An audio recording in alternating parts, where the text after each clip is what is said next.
Okay, so I thought I'd share some thoughts on how to adapt and change and become capable of doing things that you haven't done before.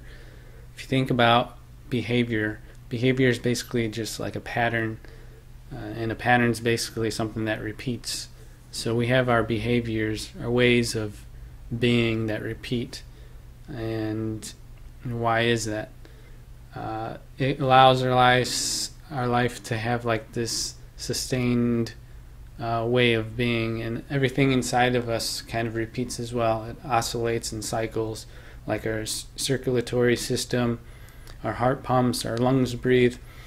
Our mind goes through a process of repeating between the way we sleep and we're awake.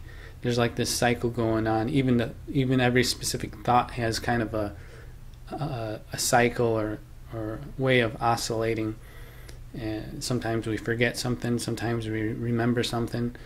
There's all these different layers of things occurring over and over again, and it kind of comes together. It constructs this more complicated thing, this thing that we recognize as ourselves, and it gives ourselves this idea of character or personality, this thing that we believe that we are. Okay. And we kind of sustain it by doing the same things. Otherwise, if we don't, we might be confused with what we're doing. Like, is it really something I should be doing? What should I be doing? That sort of thing. That we have those questions in our mind. And it's kind of interesting to think about. Another example is like with the way that we talk. We use certain words and other words we don't use. Why is that? Why do we repeatedly use the same types of words? Why do we repeatedly say the same types of sentences or phrases and things like that, gestures that we use? It's kind of programmed inside ourselves. And if you think about the way we grow and accumulate experiences and understanding and that sort of thing, this system, this language, this way of being is kind of impressed upon us at a young age, where we're very receptive and we absorb everything because we don't have this prior experience. We don't have this understanding of how we should be. We're just told how we should be by our parents or whoever's raising us, basically. So we accumulate all these different patterns, these different behaviors, and we don't question it because it's just the way it is. We don't have really authority to do that, since at a young age we're kind of forced to listen and that sort of thing. And it's also in our biological process. We have instincts inside of us that force us to want to mimic others. Because if we don't do that, if we don't have like this connection, this instinctive desire to connect with other people around us, then we wouldn't have any interest. We wouldn't hold any interest long enough to kind of take in those behaviors and patterns of other people. We wouldn't be able to recognize it and that sort of thing. And so we have this biological instinctive nature to kind of mimic and repeat what other people do. And so because of that, people that are around each other, they develop their own patterns, right? That are kind of separate from people elsewhere in the world, because they can't see what they're doing and that sort of thing. So you have like these communities, these cultures that kind of develop over time and create their own traditions. And traditions are basically just patterns passed down through time, ways of kind of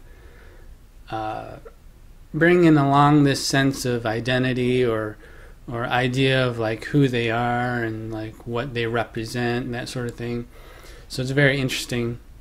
And if you want to change, if you want to do something that you haven't done before, you might be hesitant to do that because it doesn't fit into your image or idea as to who you are, or other people might have expectations about what you should be or how you should be based on what you've done in the past, what they've done in the past, and that sort of thing. And so it might be difficult to go against that, because in your mind you have this instinctive, natural process behind everything that makes you want to kind of fit in somehow, or not go against the natural balance of things, right? So like if you start doing something totally different, it might cause others to be confused. It might cause yourself to be confused because you're not sure if what you're doing is correct or feels right, and that sort of thing. So the best way to kind of adapt and change and become capable of doing something is to do it progressively, to do it very subtly, with that, so that you can kind of build up to it, right? And that's kind of something I've learned. I've kind of realized that if you do it at little steps, you can kind of trick yourself and you can trick other people into kind of becoming more comfortable to what it is that you're doing. Like for me, I don't really talk that much. I'm like a quiet person, and even doing these videos is kind of difficult for me to kind of figure out what I'm going to say or choose the words that I'm going to use. And I've had to record this a few times to try and get into a pattern, get into a smooth way of thinking and presenting the ideas. Like previous times I've tried recording this, I got stuck thinking and be like, oh wait, what am I saying? What should I say? Am I using the right words? And that sort of thing. And so I had to do it a few times, and now I feel like this way that I'm speaking is a little bit more smoother and stringing together the ideas better. But anyways, the way to kind of become more capable of doing something is to kind of progressively work towards it and kind of build it up and get yourself more comfortable to doing it. Like if you want to talk more and you don't talk much, the way of changing that isn't just to talk a whole lot, because that kind of throws things in like a loop. Like people are like, whoa, what are you doing? Why are you talking so much? And that sort of thing. Because they become like, whoa, like fixated on this idea that you're changing, and that kind of blows things up and makes it like, whoa, oh, well, okay, I won't talk as much. It's kind of it's too weird now, right? So the way to change it, just say a few things more than you haven't said before, and then just leave it at that. And it kind of conditions people around you to kind of this idea that you're talking, but you're not like talking a lot. So you just kind of build it up, like every day, like add a few more words and talk a little bit more, and so it kind of builds up over time, and then eventually you realize that you're talking a lot more than you used to, and that sort of thing. So like basically anything that you're doing or want to do, like if you want to draw or create artwork and you haven't really done it before, you just do a little bit at a time and then build up from it. Do a little bit more, and you're kind of developing this pattern, this way of being, this way of doing something repeatedly, and it kind of gets built into your behavior and your way of acting and that sort of stuff. So this process of repeating things over and over again kind of strengthens that pattern.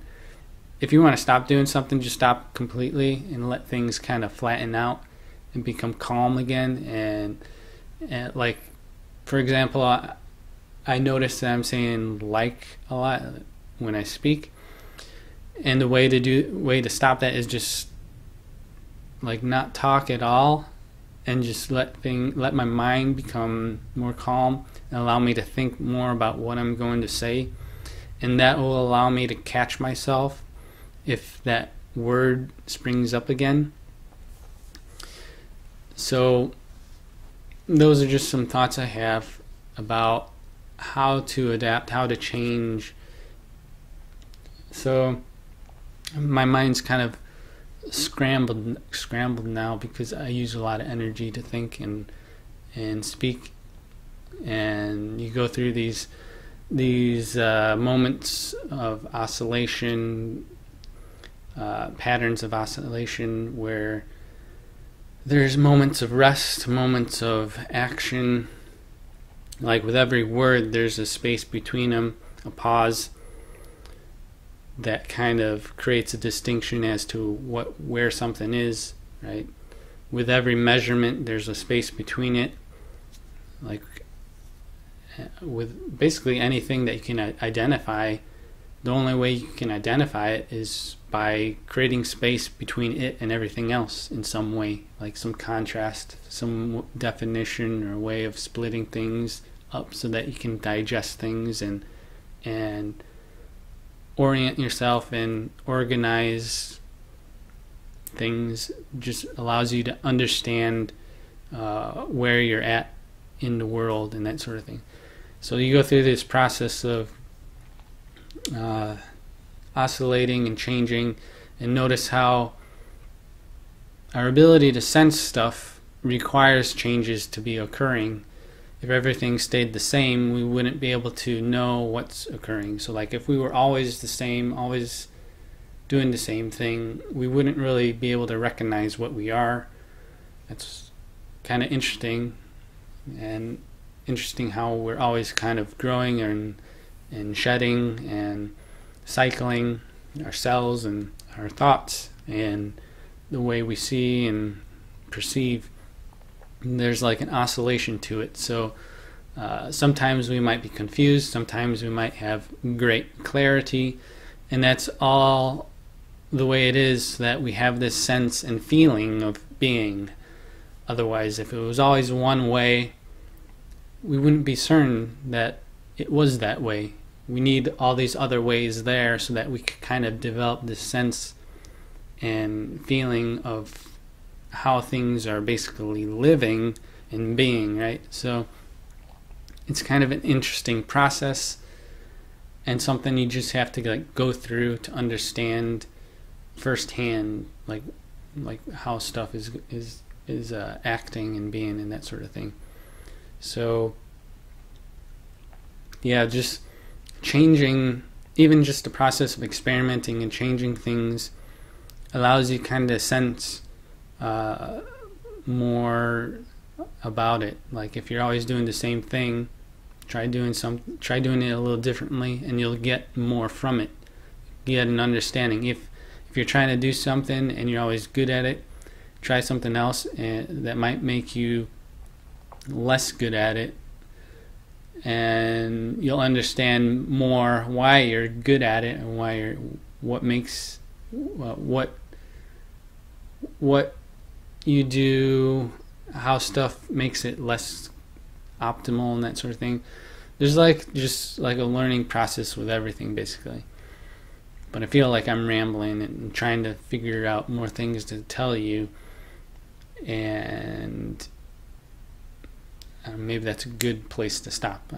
So yeah,